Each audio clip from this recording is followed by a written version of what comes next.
Bonjour à tous, bonjour à toutes et bienvenue dans Tailgate version podcast, le podcast 100% NFL des équipes de The Free Agent. On est là pour parler de la 6e semaine de compétition. On est déjà à un tiers de la saison de NFL qui est passée. Ça passe à une vitesse assez folle. Et pour débriefer cette nouvelle semaine riche en enseignements avec moi, on a celui qui m'accompagne le dimanche, le lundi, le jeudi. On passe presque notre semaine ensemble maintenant. C'est Yaya. Salut Yaya, comment vas-tu? Salut à tous les agents libres, salut Flav. Bah oui, je crois que nos femmes respectives vont être jalouses, hein. Bon, surtout la tienne parce que moi j'en ai plus, donc voilà. Donc On risque, on ce risque n'est moins de pas ce côté-là. ce n'est pas une annonce pour un contrat, une agente libre. On va parler aujourd'hui un programme riche. L'actu de la semaine, comme d'habitude, un petit point focus. Ce sera cette semaine sur Brady Rogers et leurs difficultés avec leurs équipes respectives, et notamment dans cette semaine 6. Et ensuite, on fera le baromètre NFC, le baromètre AFC, comme toutes les semaines. Mon cher Yaya, Brady Rogers, est-ce la saison de trop? C'est la première fois dans l'histoire de la NFL que Tom Brady et Aaron Rodgers sont donnés favoris par les bookmakers avec leur équipe, avec plus de 7 points d'écart par rapport à leurs adversaires. Et c'est la première fois que tous les deux perdent. Aaron Rodgers contre les Jets de New York, Tom Brady contre les Steelers de Pittsburgh. On va revenir sur ces deux matchs juste après. Mais les deux partagent le même bilan, 3-3, 3 victoires, 3 défaites depuis le début de la saison. On sait que Tom Brady l'an dernier avait annoncé sa retraite avant de finalement revenir. Aaron Rodgers laisse entendre que ça pourrait être sa dernière saison. Est-ce que cette saison, pour l'un comme pour l'autre, c'est la saison de trop? Je pense qu'il ne faut pas tirer de conclusions trop hâtives. Comme tu l'as dit, c'est des vétérans plus plus. Je pense qu'il faut qu'ils se mettent en route progressivement. Le but étant pour eux d'être prêts pour les playoffs. Alors oui, la situation n'est pas la même pour les deux.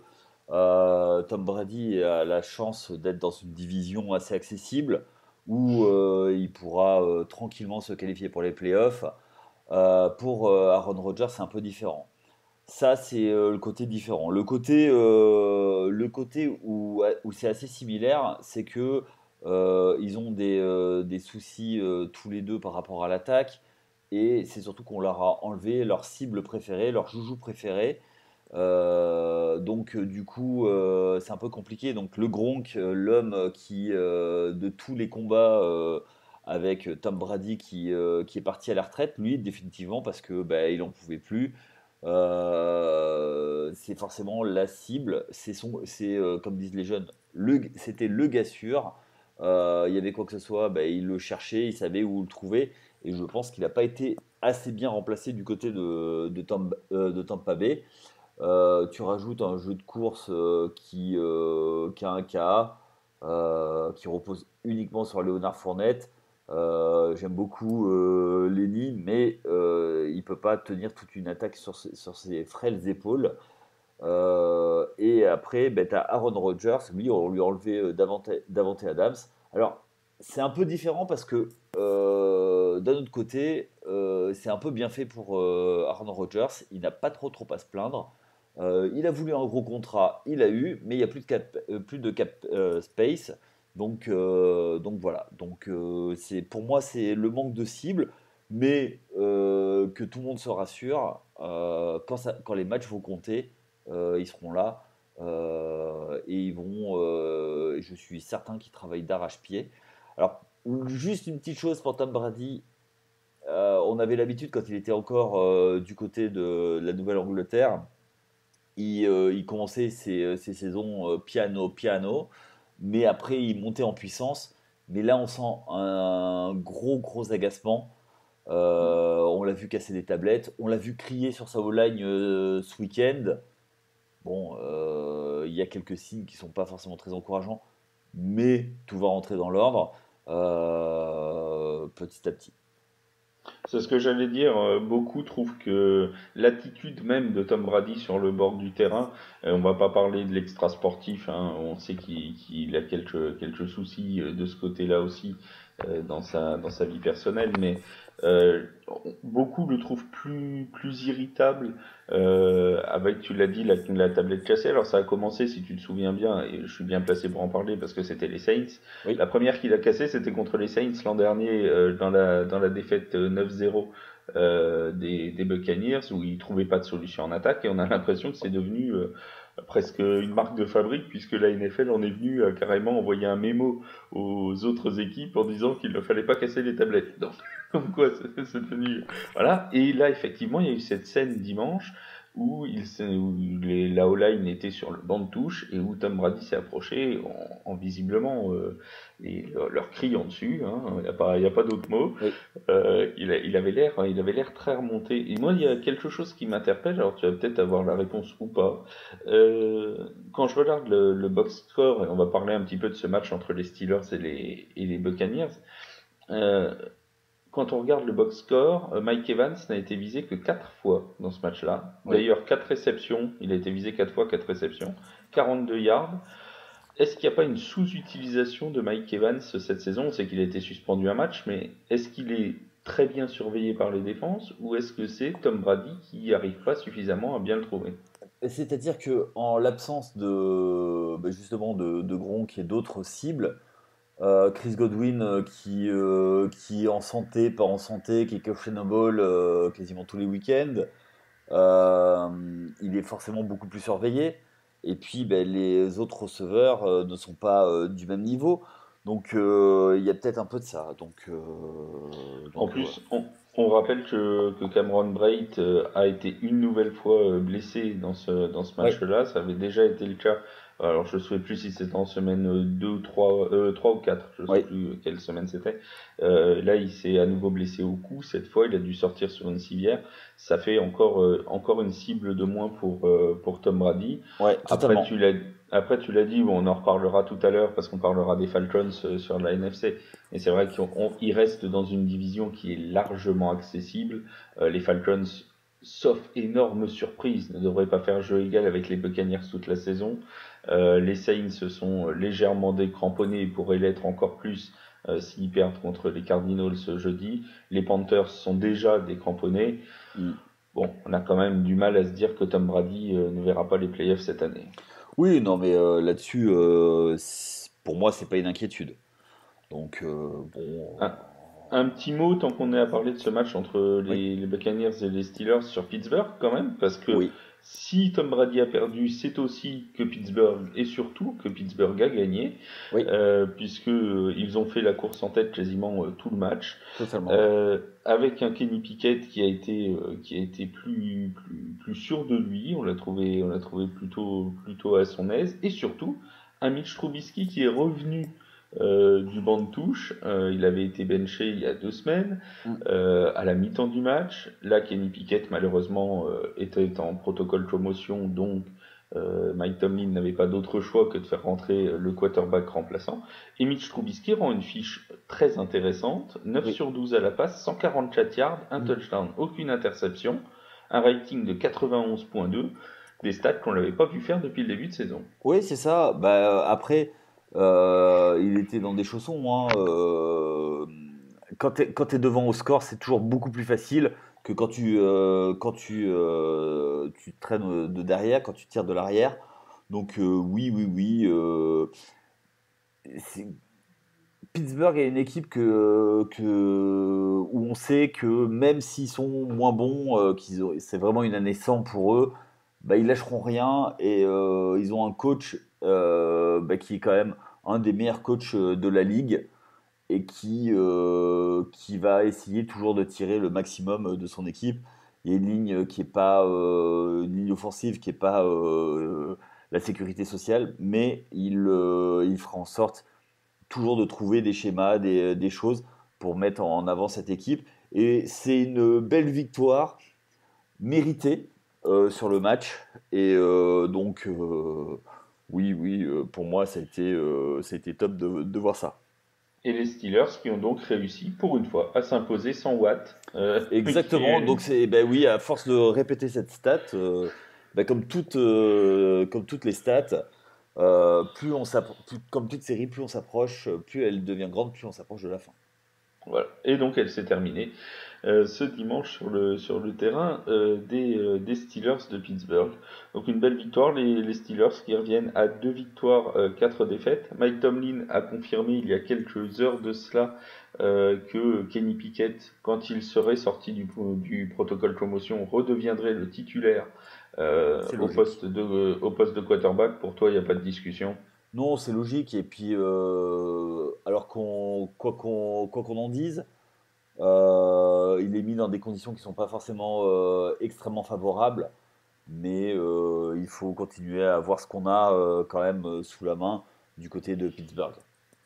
On repasse du côté d'Aaron Rodgers, du côté Oui. du match des Packers contre les Jets. Décidément, New York qui réussit très mal à Green Bay cette saison, puisque après la défaite contre les Giants la semaine dernière du côté de Londres, c'est donc les Jets qui sont allés s'imposer. Et là, il faut le dire, c'est aussi une très grosse surprise, parce Oui. que non seulement ils se sont imposés, mais ils se sont imposés au Lambeau Field avec une équipe des Packers qui était invaincue depuis une dizaine de matchs, plus d'une dizaine de matchs du côté du Lambeau Field, et une victoire qui ne souffre aucune contestation, une victoire 27-10, avec notamment, encore une fois, un rookie qui a crevé l'écran, Brice Hall, Oui. 116 yards à la course et un touchdown, et il faut ajouter en plus, comme si ça suffisait pas, 5 yards à la passe, donc ça fait en total de 121 yards, après déjà une très grosse performance la semaine dernière de Brice Hall, et ben il confirme et il se pose après 6 semaines comme l'un des favoris pour être rookie de l'année. Oui, totalement.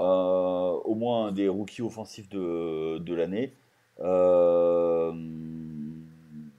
alors, si on parle des Packers en premier, ben, on peut se dire que c'est extrêmement décevant. Ça fait 2 défaites à domicile sur 4 matchs. Sur 6 matchs, ils ont reçu 4 fois. Alors, certes, une fois à Londres, mais ça pose question. Effectivement. On connaît le mauvais caractère légendaire d'Aaron Rodgers. Je pense qu'il bougonne beaucoup et ça nuit à son jeu. Pour revenir aux Jets rapidement, parce qu'on va peut-être en reparler tout à l'heure. Oui, c'est une agréable surprise. Euh, c'est une équipe qui lâche rien, qui est en pleine reconstruction. C'est une équipe jeune, donc attention aux soubresauts dans tous les cas. Mais comme mes Giants avec qui ils partagent le stade, c'est une équipe qui, en termes de coaching, Robert Saleh a l'air de leur donner une motivation et de les driver à la baguette. Quelque chose de très très fun à regarder. Et je pense que le bon début de saison des Jets, c'est surtout la prise de pouvoir de Hall dans le backfield offensif. Effectivement, on en reparlera dans quelques instants Ouais, de ces Jets en se demandant jusqu'où ils peuvent aller cette saison. vous êtes vraiment bizarre. Juste un dernier mot sur les Packers. Oui. Est-ce que tu et on va parler des Vikings juste derrière, mais est-ce que les Packers, tu les vois pouvoir à un moment vraiment se lancer? C'est une équipe qui marquait plus de 25 points de moyenne l'an dernier, qui en est à 17 cette année. On sait que Davante Adams est une perte énorme et peut-être que ça n'a pas été une perte suffisamment bien calculée de la part du board des Packers. On a un corps de receveur qui est plutôt jeune, Randall Cobb qui est blessé en plus maintenant. Mm. Euh, comment va faire Aaron Rodgers pour s'en sortir? Est-ce que les Packers, qui sont quand même sur 2 saisons consécutives à 13 victoires, 3 défaites, va pouvoir faire pour les qualifier pour les playoffs, tout simplement? Et c'est surtout que, effectivement, tu l'as dit, c'est surtout que les Vikings, rivaux de division, eux, avancent. Et ils prennent du retard sur eux. Donc, ce sera une wild card cette année s'ils se qualifient. Moi, je n'ai aucun doute là-dessus. Il y a besoin de step up en défense parce que si la défense faisait le taf, l'attaque irait beaucoup mieux, je pense, puisqu'elle serait plus haut sur le terrain, elle passerait beaucoup plus de temps sur le terrain. Mais effectivement, il manque de cible. Et puis Bakhtiari, qui revient de blessure, qui est blessé, qui fait pas tous les snaps. Je pense que c'est pas forcément bon pour la confiance d'Aaron Rodgers. Donc, mais il faut pas oublier que l'hiver arrivant du côté du Wisconsin, je pense que ça va être beaucoup plus favorable et beaucoup plus difficile d'aller gagner à Lambeau, même si, comme je le disais tout à l'heure, il y a déjà eu 4 matchs de passé à domicile. Je pense, il risque d'y avoir plutôt, ça risque d'être plutôt favorable et de retourner dans leur escarcelle. Et eux aussi, ils ont une division où, mis à part les Vikings, qu'ils ont déjà joué une fois, ça joue deux fois Chicago, deux fois Détroit. Ça fait des victoires, donc forcément, ça peut permettre d'aller choper une wildcard beaucoup plus facilement. Les Vikings, justement, tu en parlais et on va Ouais, basculer sur notre point NFC de la semaine. oui, Les Vikings qui sont allés s'imposer du côté de Miami. oui. Avant de parler de Miami et du problème de quarterback, notamment chez eux, Ah oui, parlons de Minnesota qui, effectivement, navigue très bien, mène bien son dracard, si j'ose dire. oui.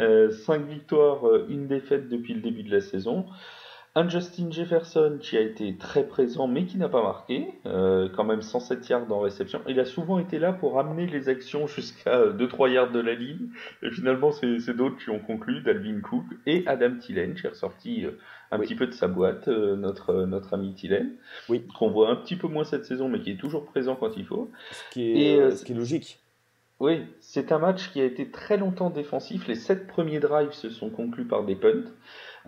Ça a eu du mal à se déclencher, mais finalement, j'ai envie de dire un petit peu comme tout le temps depuis le début de la saison, à l'exception faite peut-être du premier match contre les Packers, les Vikings, on a l'impression qu'ils jouent vraiment, ils se mettent au niveau de leur adversaire et qu'ils font juste un tout petit peu plus pour gagner à chaque fois.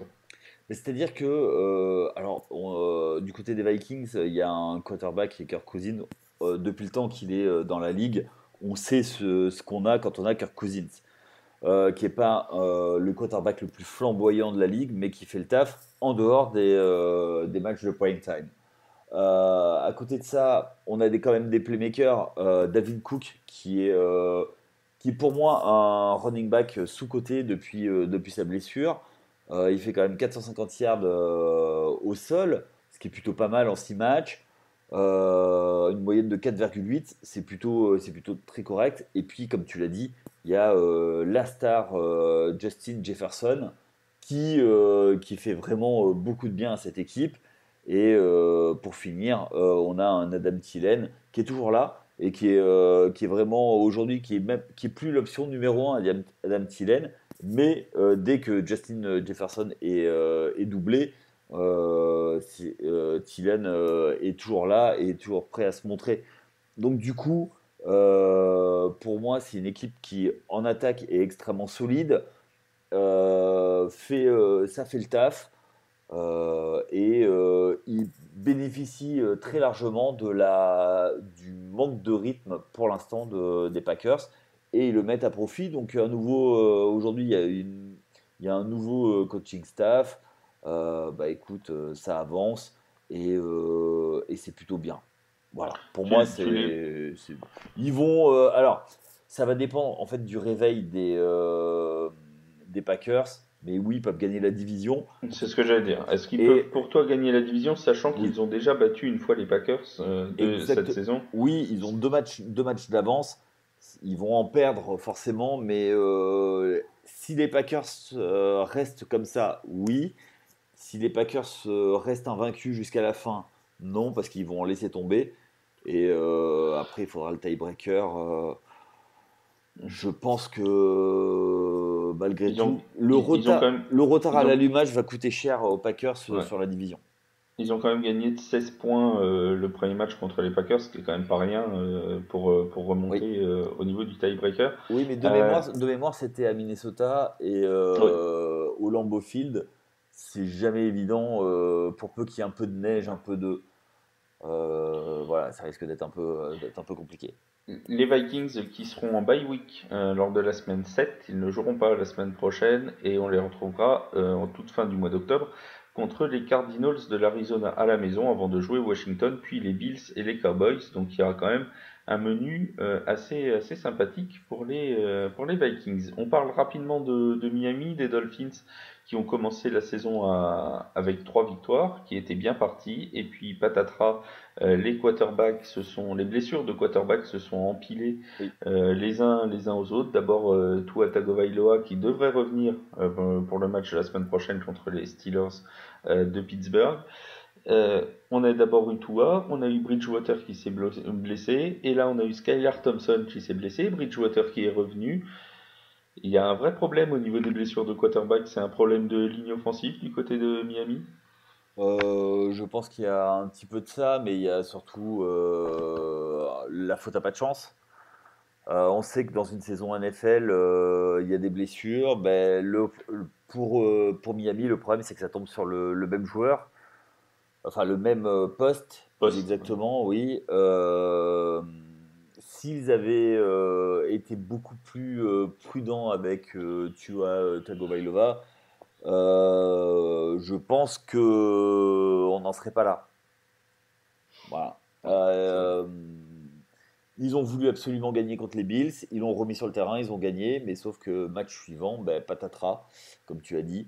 Et du coup, je pense que du coup, les défenses vont cibler encore plus. Et comment va revenir notre ami Tua ça va être un peu la question. Donc, mais après, ça reste une équipe solide avec un duo de receveurs. Bon, notre ami Waddle a fait un drop, enfin un fumble absolument dégueulasse dans le match, qui a relancé complètement Minnesota. Mais bon, pour moi, c'est la valeur de Miami n'a pas été déterminée sur ce match-là et il faut faire le dos rond sur cette série de défaites. Mais on verra au retour des quarterbacks titulaires. Et je pense que jusqu'à leur bye week, je ne sais pas quand est-ce qu'elle est, ça risque d'être qu'un cas. je l'ai plus de mémoire. Je veux pas dire de bêtises, mais il me semble qu'elle est assez loin. Mais je veux Oui, pas parce que dire de bêtises. pour moi, Je vais vérifier. c'est une équipe où il va falloir du travail pendant 15 jours pour pouvoir re-avancer. Au niveau du calendrier des Dolphins, ils joueront donc la semaine prochaine les Steelers, puis les Lions, puis les Bears, donc de quoi quand même Se refaire la cerise. se relancer. Ensuite, ils reçoivent les Browns et la bye week arrive ensuite. Donc Oui, c'est la semaine du 20 novembre et ensuite ils vont jouer contre les Texans de Houston. Ils ont un calendrier qui semble sur le papier plutôt abordable quand même si leurs quarterbacks reviennent en forme. oui, mais contre Cleveland, se prendre Jadavon Clooney et Miles Garrett de chaque côté de la ligne, c'est pas forcément cadeau pour les quarterbacks. C'est certain. À tout seigneur, tout honneur, passons à ceux qui sont toujours invaincus dans cette NFL, les Eagles de Philadelphie. Les Eagles qui sont allés gagner chez leurs rivaux de division, les Cowboys, une Oui. victoire 26-17. J'ai envie de dire, on prend les mêmes et on recommence. On a encore une équipe qui penche très nettement sur le jeu de course. Oui, Alors là, il n'y avait pas l'excuse du temps, hein, puisqu'on était dans un stade couvert à l'AT&T Stadium. oui. 155 yards lancés par Jalen Hurts, 136 yards au total à la course pour l'équipe de Philadelphie. Là, ils ont pris la même recette et ça a encore fonctionné. Eh ben, c'est une équipe typique de la NFC Est. On prend les bonnes vieilles recettes et ça marche. Donc oui, c'est un match très défensif avec bah, l'explosion en vol de... ils ont fait exploser complètement Cooper Rush, qui a explosé aux 4 coins de Paris façon puzzle, enfin de Dallas, plus exactement. Mais alors, dans le live Red Zone, on avait annoncé tous que c'était le réveil des Cowboys. Ben, force est de constater que ça n'a pas été le cas. Philadelphie arrive sûr de ses forces, connaît exactement ce qu'il veut faire, c'est là où ils veulent aller. Et je trouve que c'est quand même assez beau à voir. Grosse défense, on met beaucoup de pression. On fait faire les skills players sont là, font les gros jeux au bon moment. Et en attaque, effectivement, Miles Sanders a beaucoup la balle. Hurst envoie quand il y a besoin. Et puis, surtout sur AJ Brown qui a donné une dimension à cette attaque qui manquait. Donc, s'il n'y a pas de blessure, eux, ils vont directement en première place. Et je ne vois pas qui peut aujourd'hui dans la NFC leur contester leur leadership. Les Cowboys, maintenant, tu en as parlé de Cooper Rush qui a explosé en vol. Oui, Juste quelques petites stats. C'est un touchdown, trois interceptions oui. dans ce match-là. La semaine prochaine, les Cowboys iront jouer contre les Lions, reçoivent pardon les Lions, puis reçoivent les Bears avant d'être en bye week. Deux matchs sur le papier qui là aussi sont largement accessibles et on devrait avoir le retour de Dak Prescott logiquement comme quarterback. Est-ce que c'est le bon moment pour Cooper Rush pour retourner sur le banc? Oui, tout à fait. J'étais de ceux qui pensaient que tant qu'il gagnait, fallait le laisser sur le terrain. Il n'a pas gagné contre le match important pour lui. J'ai envie de dire, comme dirait notre ami Benjamin Bernard, Dallas, son univers impitoyable. Donc, Puis voilà. l'avantage du calendrier accessible, encore une fois sans manquer de respect ni aux Lions ni aux Bears, pour Dak Prescott, c'est qu'il peut se remettre justement dans le bain de la NFL avant la bye week. Ça aurait été un petit peu plus compliqué s'il avait repris directement après la bye week, parce que juste derrière, ils vont jouer au Lambeau Field, puis chez les Vikings. Donc quand tu reviens de 6-7 semaines sans compétition pour aller jouer directement à Green Bay et à Minnesota, c'est quand même pas cadeau. Avec Détroit et Chicago à domicile, on peut penser quand même qu'il trouvera un terrain plus favorable pour déployer son jeu. C'est-à-dire que s'il se fait mal à la main, encore une fois, il n'y aura pas besoin de glace pour couper la douleur. Il ira directement dans la neige au Lambeau Field. Donc, il faut faire le bon Ce côté. sera pratique. Ce Ouais, sera pratique. ouais. Autre équipe qui a impressionné cette semaine, et c'est peu de le dire, ce sont les Falcons d'Atlanta. J'ai même presque envie de dire qu'ils impressionnent depuis le début de saison. Honnêtement, je ne connais pas grand monde, et il faudrait être de mauvaise foi pour dire qu'on l'avait vu venir, qui pensait qu'au bout de 6 semaines, les Falcons seraient à égalité avec les Buccaneers en tête de la NFC Sud cette saison. Je Ouais. pense que même Jordan, chez nous, qui est un fan des Falcons, ne l'avait pas vu venir non plus. C'est vraiment assez impressionnant, venu un peu de nulle part, mais encore une fois, on l'a signalé dans les podcasts précédents, c'est une équipe qui s'est toujours battue, Oui, même contre les Rams, contre les Saints, ils ont perdu, mais sur un comeback presque improbable de la Nouvelle-Orléans. oui. Ils pourraient presque avoir encore un meilleur bilan que ça, les Falcons.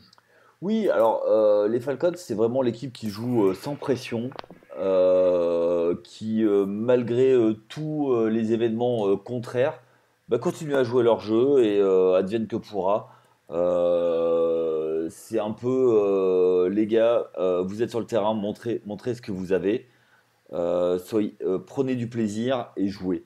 Et Marcus Mariota ne lance pas beaucoup la balle. C'est beaucoup de jeux de course, c'est très minimaliste, mais le peu qu'il a, il l'utilise à fond. Il fait pas de bêtises.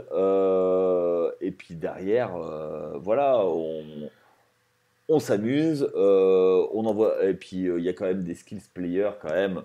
Kyle Pitts, c'est quand même quelque chose.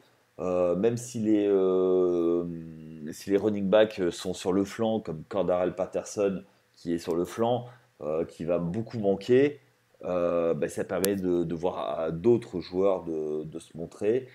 Kyle Pitts, Drake London, quand il est là, c'est quand même des receveurs en devenir. Enfin, Kyle Pitts qui est un tight end, voilà, ça fait le taf. Ça fait le Ouais, et taf. puis, Et ouais. puis, il joue sans complexe, il joue les yeux dans les yeux avec tout le monde. Et puis on y va, quoi. Et puis dimanche, ils nous ont inventé, on connaissait la double menace, et ils nous ont fait la triple menace à la course, puisque on a une marque qui est très bien répartie entre Huntley, Allgaier et Mariota. Ils Ouais. sont tous les trois à plus de 50 yards, mais aucun à plus de 60. Oui. C'est vraiment des jeux de course vraiment partagés entre les trois. Et tu l'as dit, Mariota, quand il faut lancer, bah voilà, il le fait pas beaucoup, 129 yards certes, Ouais. mais Mais c'est à 13 13 sur sur 14. 14. Ouais, Voilà, c'est mais ça, c'est 13 13 sur sur 14. 14. Et, Deux et touchdowns, aucune interception, un rating qui frôle les 100 à plus de 95. Donc voilà, il a fait ce qu'il savait faire et j'ai ouais. l'impression que cette équipe, c'est un petit peu ça, c'est on sait ce qu'on peut faire, on sait ce qu'on sait faire Ouais. et on le fait bien. En plus, ils se sont appuyés sur une défense qui a été performante puisqu'ils ont retourné un fumble pour touchdown Oui, ça aide bien. qui leur a permis de prendre un avantage de 14-0. Alors certes, les 49ers n'étaient pas au complet, loin s'en faut, mais ce serait, je pense, faire offense à cette équipe d'Atlanta que de réfugier cette victoire des Falcons derrière les blessures des 49ers. Oui, totalement. Alors après, tant qu'ils sont pas à 28-3, ça va. Là, ils ont mené 14-0, ils ont vu le danger arriver, ils se sont fait reprendre à 14-14 pour mener 28-14 pour éviter tout Oui, désagrément. oui, totalement. Euh, pour ceux qui suivent la NFL depuis très peu de temps, vous irez voir pourquoi on parle du 28-3 d'Atlanta. Il suffit de taper sur votre moteur de recherche Atlanta Falcons 28-3, vous allez trouver tout de suite. Vous allez voir, c'est une histoire de Super Bowl et de Tom Brady. Et Voilà. pas que en début de saison face aux Saints, ils menaient 28-3, ils ont C'est perdu. vrai. Moi aussi. Ça, c'est pour ceux qui suivent depuis que 2 semaines. Ah, Vous allez si, voir la si, semaine 1. c'était à la première semaine, mon jeune Oui, ami. oui, c'est pour ça, c'est ce que je dis. Si les gens ne suivent que depuis deux Ah semaines, ils oui, n'ont pas le 28-3 des Saints. oui, Et oui, ça, oui. c'était en semaine 1. Et Et c'était ils en n'ont pas semaine non plus tes cris d'injures face à. Mais bon. 1. Je n'injurie personne. Je n'injurie Ah oui, jamais c'est vrai. personne. Non, Oui. non. Non, tu fais que l'injury report. Voilà, tout à fait. Donc les Falcons qui restent sur un 3-3, un bilan plutôt intéressant dans une NFC Totalement. Sud bon, qui restera quand même difficile, on l'a dit, à aller chercher hein, puisque les Buccaneers sont là. Euh, prochains adversaires au menu des Falcons, c'est les Bengals à Cincinnati. Ensuite, ils reçoivent les Panthers, ils reçoivent les Chargers et ils vont chez les Panthers avant de jouer les Bears et les Commanders. Honnêtement, sur ce qu'ils nous ont montré, sur ces 6 matchs-là, ils peuvent presque en prendre 4. Les Panthers 2 fois, les Bears et les Commanders. Oui. Ça semble pas complètement délirant. Alors, oui, mais Il pourrait presque être un bilan positif au-delà de la mi-saison. Alors, ça va être compliqué face aux Panthers parce que, oui, À les la Panthers division. sont, oui, Ça. duel de division. Et on sait très bien que c'est toujours très particulier. Et puis Euh, il faut voir comment seront les Panthers à ce moment-là, parce qu'ils auront oui. fait la grande braderie de Lille version Carolina Bah, déjà, il y a un en joueur. tradant à tout va ou pas. Alors, ils vont pas trader pour Tua, mais. Non, non, à tout va, pas Ah, à tout va. pardon. Euh, Pas mais tout va. Robbie Anderson est déjà parti, il me Ouais. semble. Oui. Voilà. Bah, ça va suivre dans la foulée. Et puis Mais si McCaffrey part, ça enlève quand même une très très grosse force offensive parce que quand tu regardes le match contre les Rams, on n'a pas prévu d'en parler, mais le match contre les Rams, 80% des yards, c'est McCaffrey quasiment. Hein. voilà, donc Donc bon, bon, voilà. On en reparlera des Panthers pendant les Red Zones sans aucun problème. tout Juste à avant fait. de refermer cette page NFC, une dernière équipe qui elle aussi a déçu, mais qui déçoit presque depuis le début de saison, j'ai envie de dire, c'est les Cardinals de l'Arizona. Alors, point information chaude de la soirée, les Cardinals viennent de recruter Rodrigo Blankenship, le kicker, l'ancien kicker des Colts. On sait que Matt Prater, leur kicker habituel, est blessé à la hanche. Ils ont donc recruté Blankenship après avoir essayé Matt Amendola, qui fait à peu près toutes les franchises NFL depuis qu'il a quitté les Jets. Oui. Matt Amendola qui a raté un extra point contre les Seahawks et une victoire donc des Seahawks 19-9. Ce qui est inquiétant, je trouve, moi, c'est que les Cardinals ont mis que 9 points contre une défense de Seattle qui est à l'agonie depuis le début de saison et notamment depuis les 2 dernières semaines. Alors certes, il revenait à domicile, mais quand même, ne mettre que 9 points contre une équipe qui en a pris 45 contre les Lions et qui en a pris plus de 30 contre les Saints, ça reste quand même relativement inquiétant. On en parle depuis plusieurs semaines. Alors, pour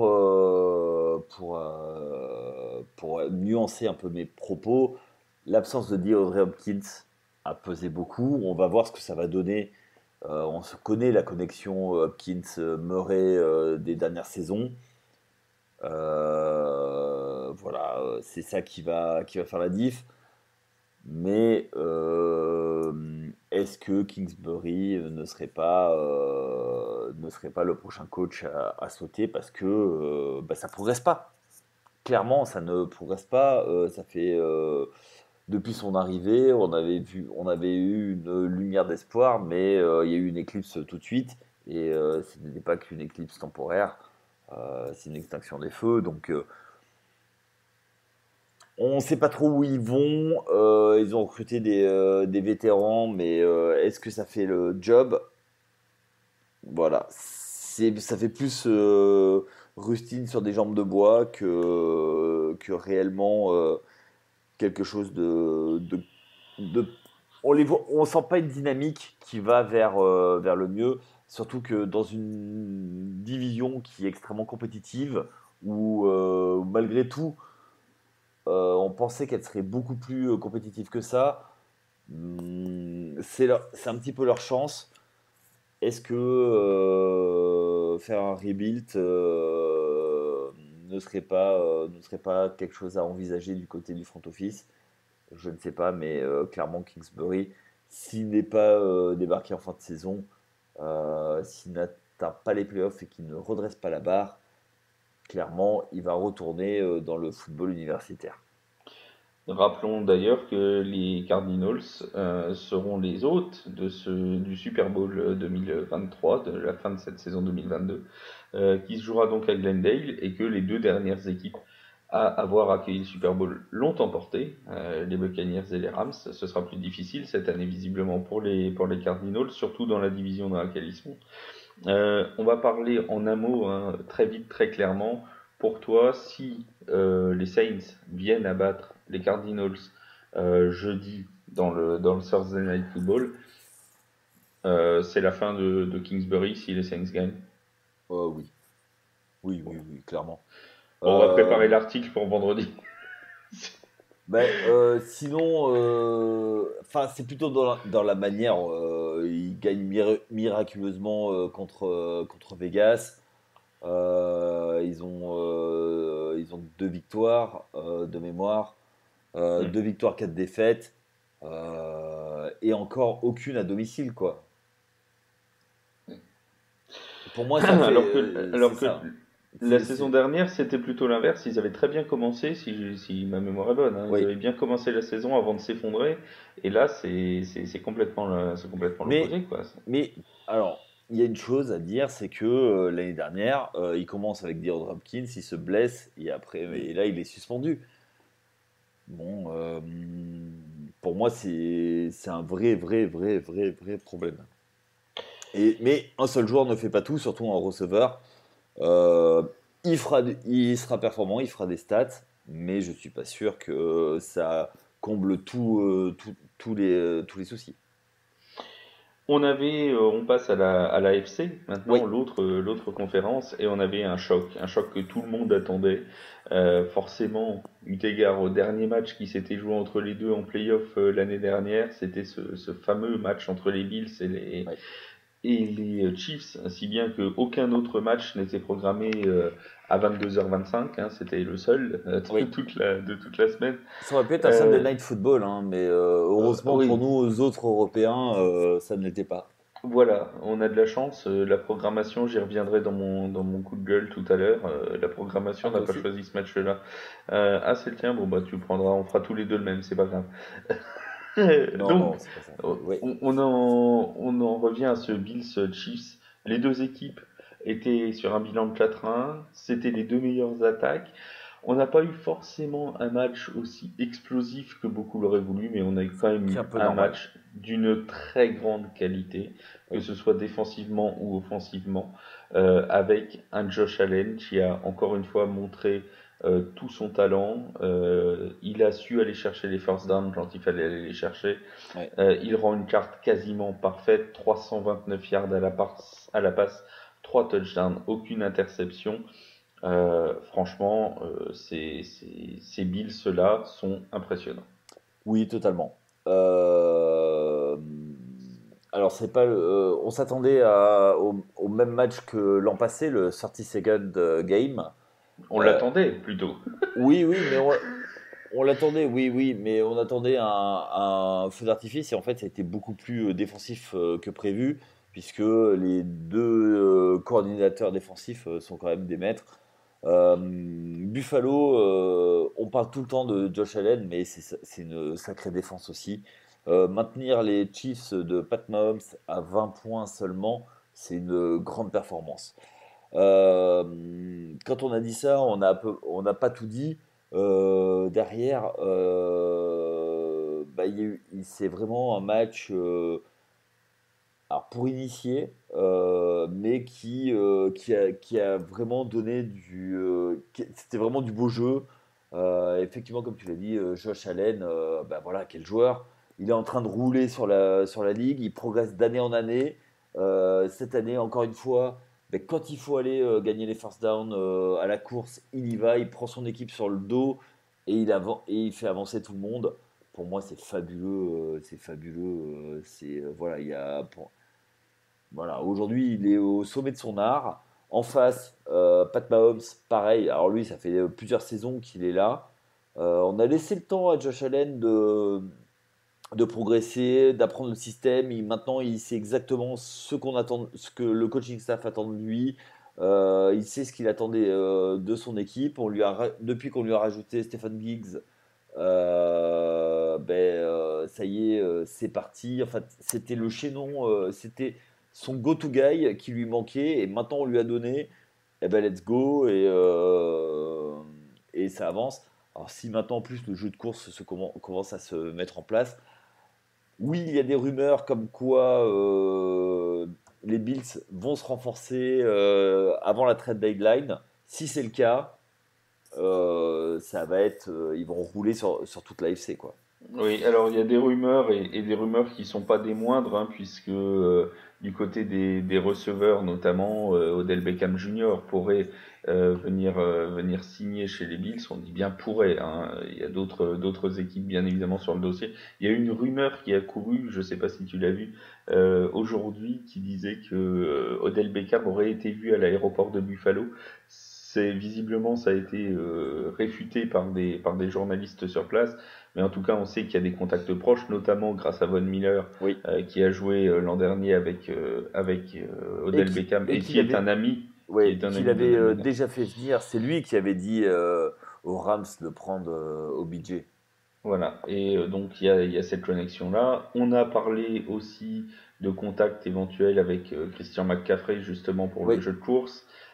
Si jamais ils arrivent, alors je ne sais pas si ça va être possible salarialement parlant, mais s'ils ramènent et McCaffrey et Odell Beckham, pliez les gaules, hein, les amis.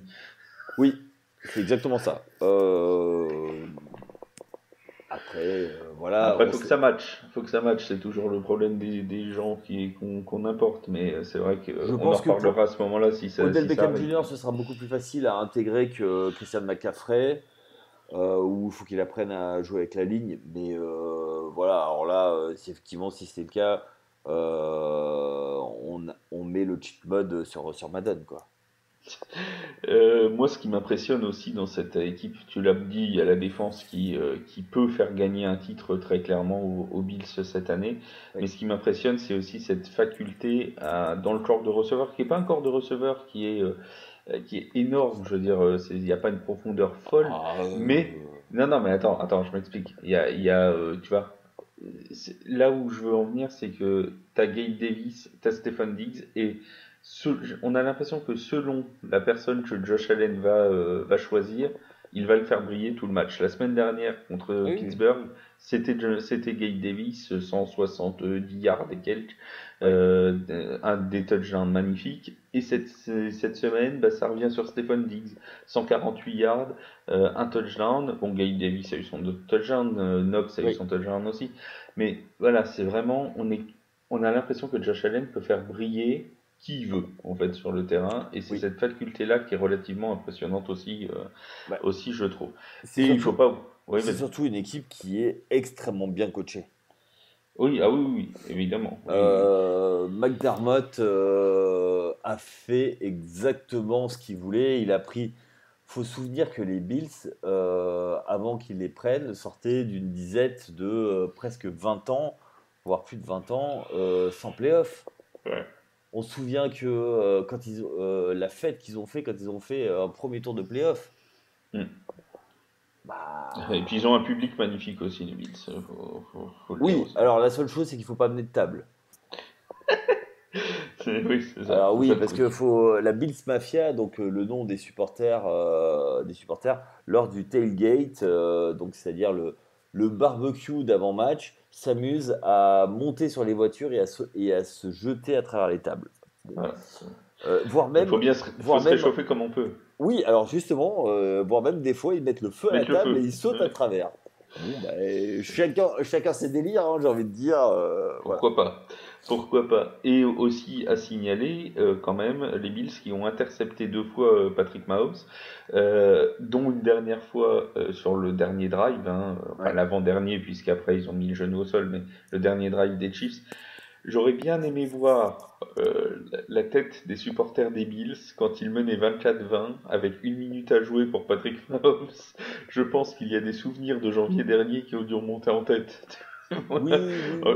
Je pense que tout amoureux de football américain a eu ces images-là du fameux match de janvier dernier à ce moment-là. Oui, totalement. Bon, après, je pense aussi que les Chiefs n'ont pas. On est en saison régulière, ils n'ouvrent C'est pas ça. tout le carnet de jeux et ils gardent des jeux pour plus tard. Ah oui, oui, oui, ça c'est évident ils n'ont pas tout montré, parce que tout donner ici, mais pas tout montrer leurs possibilités tout de suite. Je pense que les Bills en fait pareil d'ailleurs de leur côté. Ce Oui, serait bah, étonnant d'ailleurs, qu'ils aient tout mis sur la table. Travis Kelce n'a pas marqué de touchdown sur ce Oui, match-là. c'est vrai. On en a parlé en début d'émission, on va en parler un tout petit peu encore. C'est les Jets de New York, les Jets de New York qui ont donc été gagnés chez les Packers. Est-ce qu'on peut dire que les Jets ont, parce qu'on a quand même passé quelques saisons difficiles du côté des Verts de New York, Ouais. est-ce qu'on peut dire que cette saison-là est l'achèvement, ou plutôt le début de l'achèvement d'une reconstruction qui a été réussie par les Jets? Il est un peu tôt pour en parler. Pourquoi je dis qu'il est un peu tôt pour en parler? C'est qu'effectivement, bah, du fait de leurs mauvais résultats, ils ont accumulé des tours de draft. Dès qu'il y avait des bons joueurs, ben, on les tradait pour avoir des tours de draft, comme Jamal Adams à l'époque. Euh, Aujourd'hui, c'est une équipe qui est jeune, qui a peu de garanties, mais effectivement qui a une identité, c'est-à-dire beaucoup de jeux au sol. Est-ce qu'ils ont. Alors, la vraie question pour moi, pour les Jets, c'est est-ce qu'ils ont vraiment trouvé leur quarterback, leur franchise quarterback? C'est ça, pour moi, la vraie question. Ensuite, oui, c'est très performant. Alors, ils ont fait une victoire comeback euh, qu'on n'attendait pas face à Cleveland, où Cleveland a fait du Cleveland. Mais force est de constater que aujourd'hui, à 4-2, depuis le retour de Zach Wilson, bah, ils lancent beaucoup moins la balle et du coup, ils ont retrouvé une identité de sol, de la défense, avec le rookie Sauce Gardner qui, en tant que cornerback, amène quelque chose au backfield. Bon, on va voir. Mais il est un peu tôt pour le dire, mais les signes sont encourageants. Mais on se méfie toujours avec les Jets parce que ils sont capables également de choquer assez facilement. Ça c'est certain. Tu les vois, bon alors gagner la division, ça me semble très compliqué vu la division dans laquelle ils sont. Bah, Tu les vois quand même pouvoir accrocher les playoffs ou pas? c'est possible, ça va dépendre beaucoup de la concurrence. Ouais. On a une Euh, AFC très relevée hein, quand même, hein. oui, il y a une AFC très relevée, mais les divisions étant assez serrées, ça se prend des matchs de tous les côtés. Est-ce que dans le Nord, il y aura deux représentants ou pas? C'est pas sûr. Est-ce que à l'Ouest, il y aura deux représentants? Bah, a priori, oui. C'est- Dans le Sud, il y aura qu'un seul représentant. Oui, c'est quasi oui. Bah, à part si les Ah, Colts se ouais, les reprennent. Colts et les Titans peuvent quand Les même. Colts, alors les Titans vont sortir premiers puisqu'ils sont repris en main. Derrière, Jacksonville aussi peut bénéficier de la division facile et se reprendre en main. Euh, Dans le Nord, qui va sortir? Est-ce que Cleveland ou Minnesota pas Minnesota, Non, Cincinnati, pardon, les Bengals, excuse-moi, ou Baltimore? Baltimore. Ouais. Ouais. Alors, Justement, Baltimore, parlons-en de Baltimore. oui, Nos amis des Ravens qui ont une nouvelle fois connu le désagrément de voir leur équipe perdre alors qu'ils menaient au score. Sur les trois défaites depuis le début de la saison, on va faire un petit flashback. Trois défaites depuis le début de la saison. Alors tu l'as dit, hein, tu l'as non tu dit. l'as pas dit, mais on va quand même le préciser. Les Ravens se sont pour l'instant toujours en tête de leur Oui. division avec un bilan de 3-3 à égalité avec les Bengals de Cincinnati. Euh, Depuis le début de la saison, ils ont donc trois victoires. Et sur leurs trois défaites, c'est contre, contre les Dolphins, où ils Oui, avaient mené 35-14 à l'entrée du quatrième quart-temps, oui, avant de perdre 42-38. oui, C'est contre les Bills, où ils avaient mené cette fois 20-3 au milieu du deuxième quart-temps, avant de perdre sur le score de 23-20. Et c'est contre les Giants où ils menaient 20-10 à l'entrée, à la fin du troisième quart-temps, avant de perdre 24-20. Est-ce qu'il y a un problème de coaching, un problème de gestion du temps, un problème mental? Bref, qu'est-ce qui fait que à chaque fois les comebacks tombent sur les Ravens? je vais dire un nom, et j'en ai parlé au live, c'est Wink Martindale. Je pense que c'est un génie défensif et qui n'est pas assez mis en avant. C'est un petit peu la preuve parce que les Giants réussissent des ajustements défensifs de malade et eux, ils n'arrivent plus à faire ces ajustements. Quand on rajoute en plus que Lamar Jackson est obligé de tout faire, au bout d'un moment, il s'épuise et ben, du coup, ça devient beaucoup plus compliqué. Tu rajoutes à ça que ben, il n'a pas de cible hormis Mark Andrews, que son meilleur receveur c'est un tight end. Ben, voilà, notre ami Duvernay, c'est très très bien, mais c'est pas élite. Et Bateman est pareil. Lui était blessé sur ce match-là. Donc du coup, on a quand même Kenyon Drake qui est sorti de nulle part, qui a fait la chanson sur le match, et qui du coup arrêter d'être sollicité en fin de match. Et ben, la défense des Giants a pris le pli sur les Ravens avec une interception, la première de la saison du côté des Giants, et un strip sack à la fin, qui aurait pu être évitable. Tant mieux pour les Giants, c'est pas moi qui vais m'en plaindre. Mais oui, il y a un vrai problème de coaching par rapport à la défense où on n'arrive plus là où c'était la force de Baltimore historiquement, c'est-à-dire de la grosse défense, à gagner les matchs par la défense. Ou avant, c'était grosse défense et Lamar, ben, si tu nous fais un exploit, tant mieux. Et là, maintenant, ce n'est plus le cas. Voilà pour ce passage en revue de l'AFC et de la NFC. Juste avant que l'on se quitte, le traditionnel coup de cœur, coup de gueule. On commence par le coup de gueule parce qu'on finit toujours par l'amour sur TF1. On est Oui. comme ça, nous. Donc on commence par le coup de gueule, je t'écoute Thierry. Alors pour moi, le coup de gueule, c'est l'affiche du jeudi qui est devenue risible. Euh, donc on a un sponsor qui a mis enfin un sponsor, un Diffuseur. diffuseur GAFA, Amazon pour pas le citer, qui a mis des millions sur la table pour avoir des affiches médiocres, pour pas dire autre chose. Nous sommes des passionnés, on fait des previews le Le jeudi jeudi. soir. On Et fait on un peut nous pod- féliciter. On peut nous Voilà. d'en faire. Et même pour nous qui sommes des fans, c'est un peu compliqué des fois. Ça mériterait des affiches un peu plus sexy. Voilà. Alors, au niveau de la programmation, et je partage, c'était mon coup de gueule aussi, donc on va le partager. Oui, Au niveau de la partageons. programmation, les prochains matchs du jeudi qui nous sont offerts, c'est les Cardinals contre les Saints, donc pour la semaine 7. Les Buccaneers contre les Ravens pour la semaine 8, c'est à peu près quand même une affiche agréable. Tom Brady, Lamar Jackson, ça reste quand même plutôt pas mal. Semaine 9, les Texans contre les Eagles. Semaine 10, les Panthers contre les Falcons. Voilà, pour les prochains trucs. On va quand même pas me faire croire, sans vouloir manquer de respect ni aux Panthers ni aux Falcons, qu'en semaine 10, on peut pas trouver mieux que ça, sachant qu'il y a un Bills Vikings, par exemple, qu'il y a, qu'est-ce qu'on a d'autre dans cette semaine-là? Green Bay Dallas, Rams Cardinals, bref. On a de quoi faire, quoi. Il Oui, y a oui, quand même de oui, quoi oui.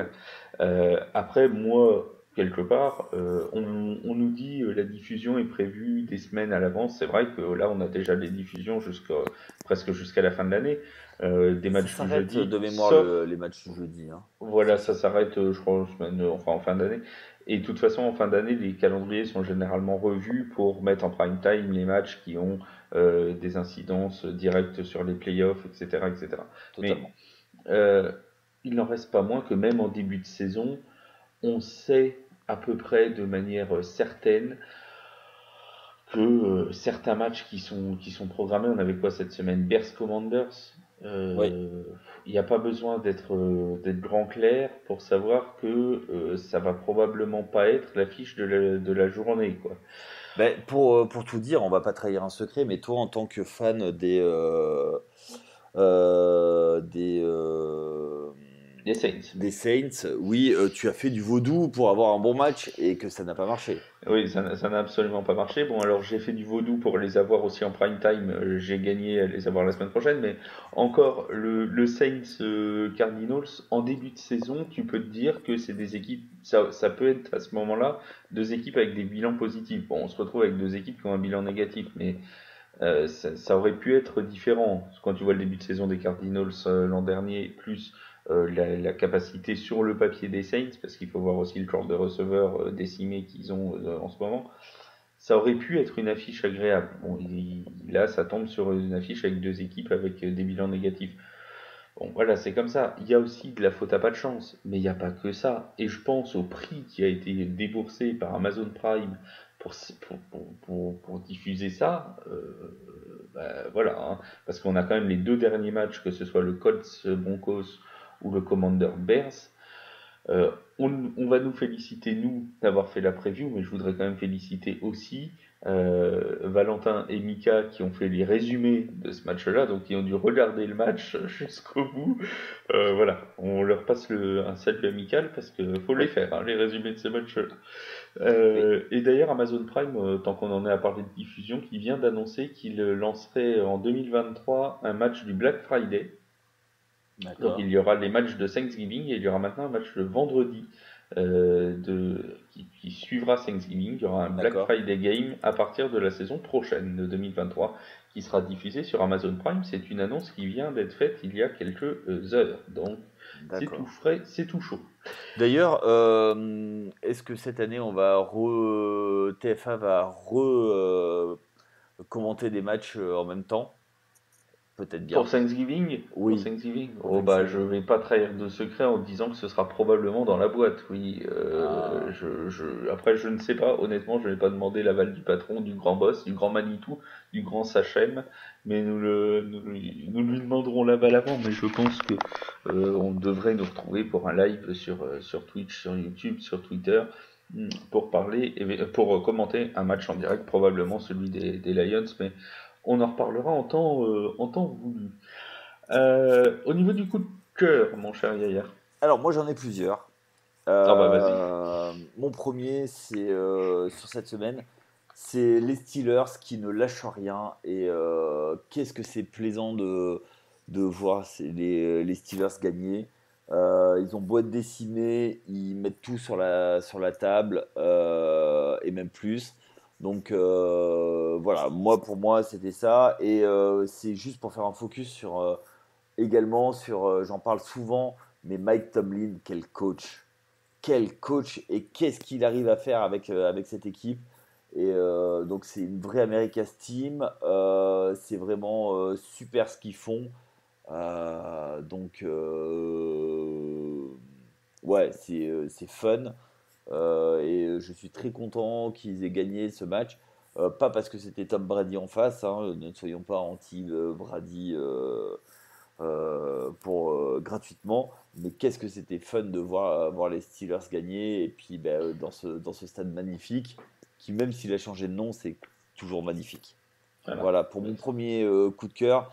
Et mon deuxième, c'est beaucoup plus personnel ce coup de cœur. C'est un joueur c'est pour un joueur des Giants qui a réussi son premier sac. C'est notre ami Thibodeau et qui avait promis à Victor Cruz de faire un pas de salsa à Londres s'il allait saquer Aaron Rodgers. Il n'a pas saqué Aaron Rodgers, il a mis beaucoup sous pression, mais il a saqué Lamar Jackson pour gagner le match avec un strip sack dans les derniers instants du match. Et il a fait le petit pas de salsa qui va bien, caractéristique de notre Victor Cruz national. Et ça a rappelé des choses. Et son émotion à la fin, quand il a pris le compte de réseaux sociaux, où il était en pleurs après sa première victoire au MetLife, parce qu'il était blessé en début de saison. Eh ben, en tant que fan, ça fait toujours plaisir de voir des joueurs qui sont comme ça, qui sont plein d'émotions. Et ben moi, mon coup de cœur, ça va être pour un quarterback qui nous a souvent joué en tant que Saints. C'est Matt Ryan. On va saluer la performance de Matt Ryan qui Oui. a dépassé Dan Marino en nombre de yards à la passe cette semaine dans le match et en plus dans la victoire contre les Jaguars de Jacksonville. Une victoire. On n'a pas parlé des Colts ce soir, on peut pas Non, parler de tout le monde et on s'en excuse, hein. On essaye de faire un podcast qui, toutes les semaines, parle du maximum d'équipes, mais on ne peut pas parler de tout le monde chaque semaine. On n'a pas parlé des Colts donc, qui se sont imposés contre les Jaguars avec une belle performance de Matt Ryan. Il avait été très décevant contre les Broncos. Ça a été mieux cette semaine. oui. Et il dépasse donc Dan Marino et devient le septième meilleur lanceur à la passe de la NFL, de l'histoire de la NFL, et il devrait normalement pouvoir aller chercher les yards de Philip Rivers qui est devant lui. Il y a quelques, je crois, 1000 ou 2000 yards d'écart, donc il devrait pouvoir aller assez facilement le chercher d'ici la fin de saison.